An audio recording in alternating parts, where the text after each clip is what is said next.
we got to jump right into this thing because we went 4 holes with Nick Taylor and Tommy Fleetwood in a playoff, both looking for massive wins. Nick Taylor trying to become the first Canadian in 69 years to win the Canadian Open. Tommy Fleetwood looking for his first PGA Tour victory. And to even get into this playoff, Greg, what a run at the end here. Nick Taylor makes birdies on 17 and 18, and then Tommy Fleetwood still has holes to go, and he's standing on 18T, a par 5 that's playing well under par with a chance to play spoiler and win this thing in regulation. Yeah, we should be done with this whole thing right now. Right? in reality, this podcast should be in the books, over, done, because Tommy Fleetwood you make 4 on that hole. You should just make 4 on 18. And he hits iron off the tee into the rough, lays up into the rough. And then the best thing he could have done is get it on the green. He does. And it was a really nice 2-putt, but he had no putt to win that tournament.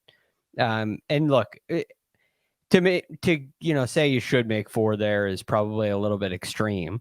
But you should at least have a chance, a makeable birdie opportunity. He was scrambling just to get into the playoff.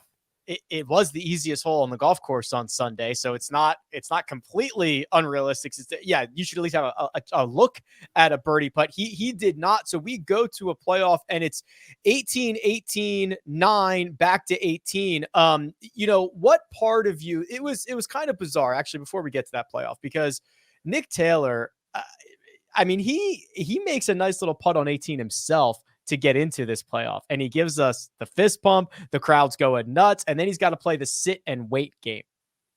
Yeah, and it's quite a wait. He's watching somebody was down there with a cell phone. He's watching Tommy play 18, but before that, he'd been hitting some balls on the range. There was quite a bit of time. I mean, you look at what he did after shooting 75 in the opening round. And then I think he was like 120th, and then tied 47th, and then tied 8th. And I was saying last night with you, Rick, that it's very unlikely that somebody has this trajectory and does it again on Sunday and ends up winning the tournament. And he goes out there and shoots 66. He plays a beautiful round of golf. I mean, he does everything that you should do. He's hitting it close with his irons, hitting it in there to 10, 15 feet all day, and is pouring in the putts. I mean, it was a beautiful putting display out of Nick Taylor today. And there were many clutch moments, which was really cool to see. You saw a little emotion out of him, right? A lot of these players, you think of Corey Connors, Nick Taylor, Adam Hadwin, Taylor Pendrith. They're very stoic. They're not very animated. But there were a couple of fist bumps here from Nick Taylor where you could see he was in the heat of battle today, and that was really cool to watch. You could tell. I mean, he knew what it meant to him. They were 15 deep all day long with Nick Taylor. I mean, it was pretty. I know. So part of me knows that the whole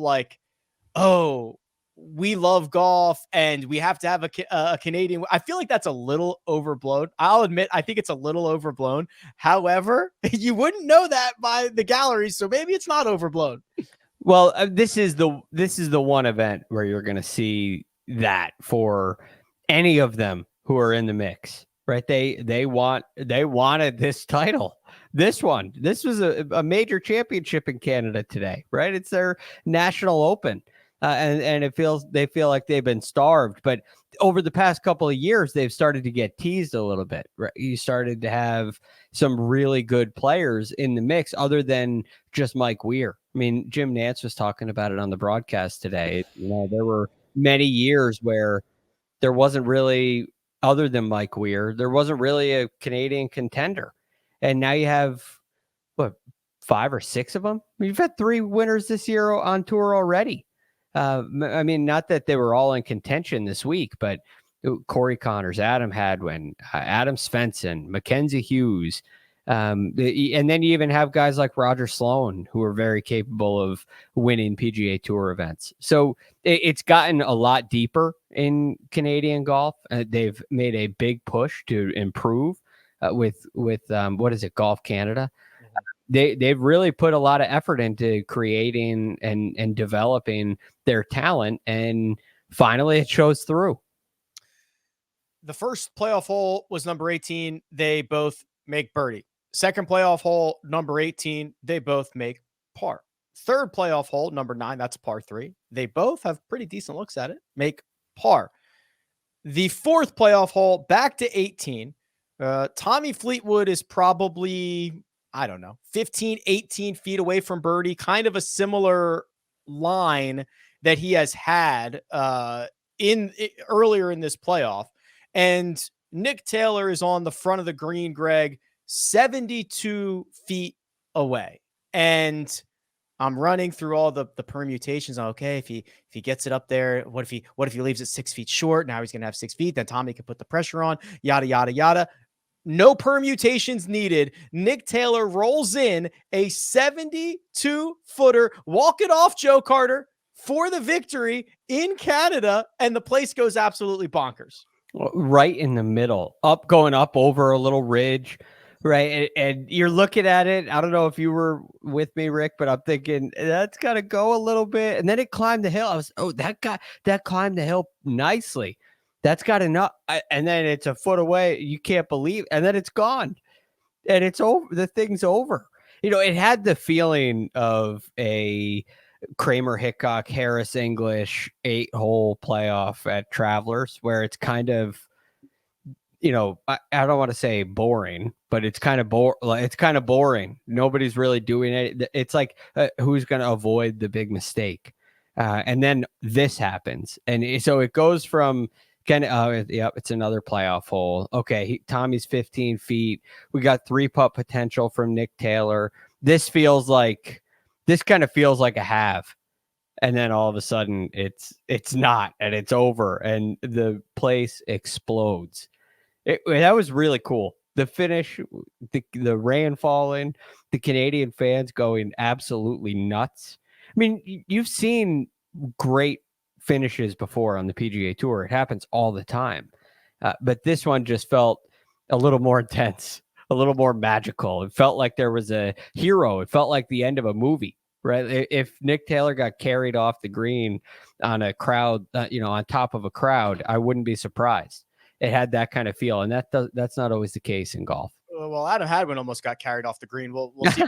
We'll see if we have that in a second. It is. I mean, let's just kind of put this into perspective here. So we've got rarely do you even get a walk-off, right? Something like a walk-off, right? Right. Where the place explodes. And if you do, it is at least somewhat realistic. Oh, this guy's got 20 feet or whatever. This was so unrealistic. It reminded me of, what was it? Rahm's 66-footer in a playoff against DJ at the BMW. And I'm not sure that was actually like a walk-off, or if DJ still had to putt, but that's like the last time I remember being utterly shocked at an outcome like that. Maybe Rahm at Torrey Pines, not in the U.S. Open, but his first win. His first win, which is 2017. Yeah. That was probably a similar, I think that was like in the neighborhood of 60 feet or something. There were still groups coming in after that. Yeah. Right? Yeah. That's a good point. I think it sealed it though. But I get your point. It wasn't to end a playoff. It's very shocking when something like that happens. Well, we have the putt. Let's watch it here. Leaf flag.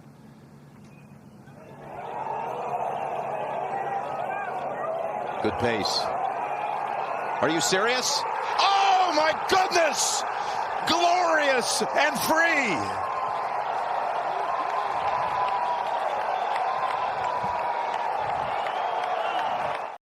Glorious and free, says Jim Nance. Right? I mean, that's I don't know. That's such a rare situation. This is the Canadian Open. It's the week before a major. It's the week before a major.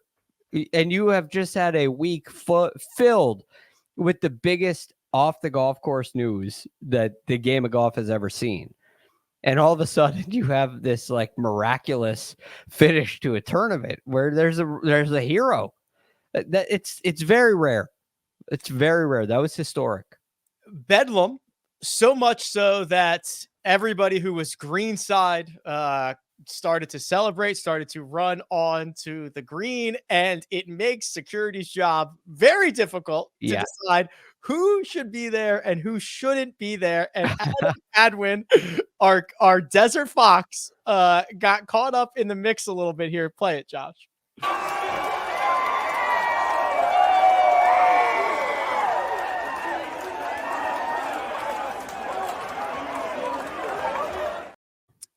For those took a hit. For those just listening, that's Adam Hadwin with bottle of champagne and an absolute form tackle by security. Wrap him up, take him down, leave no room for error. Like, leave no doubt is what that security guard did. Erase this man. I mean, what's Adam Hadwin saying? Like, do you know who I am? I don't know, man. I'm the Desert Fox. That's I think you would have got 15 in the NFL for landing with your own body impact on him. Absolutely. Unnecessary roughness. Wow. Man.